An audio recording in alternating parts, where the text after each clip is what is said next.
কবি বারুদ গুপ্তের লেখা ছড়িয়ে বারুদ ছড়ার ভিড়ে কবিতার বইখানি থেকে একটি কবিতা পাঠ করছি। কবিতাটির নাম বন্য ভাবনা। বাড়িঘর ছেড়ে ছানাপোনা নিয়ে চলেছেন বাঘমামা। জানি না কোথায় হঠাৎ করেই আবার দেবেন হানা।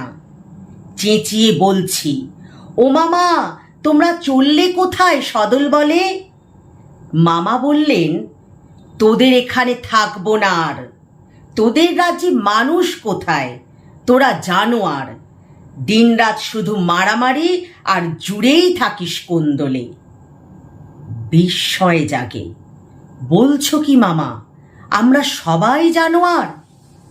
জিজ্ঞেস করি, তোমাদের তবে কি বলে সবাই ডাকবে? প্রশ্ন শুনেই হালুম হুলুম হেসে গড়াগড়ি সঙ্গী ছানাপোনার। বললেন মামা, তোরা পাশবিক, আমরা মানুষ, সেই বার্তাই থাকবে। ভেবে দেখলাম বাঘ মামা বলা কথাগুলো নয় ফেলনা। মানুষ কোথায়? জীবন মৃত্যু সব কিছু যেন খেলনা। গোটা দেশ জুড়ে ক্রমাগত আজ যেভাবে হিংসা বাড়ছে, লোভ লালসায় পাশবিক হয়ে কত শত প্রাণ কাড়ছে।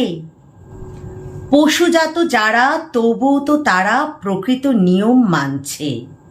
প্রকৃতির গড়া সীমানা ছাড়িয়ে তারা শৃঙ্খলা ভাঙছে।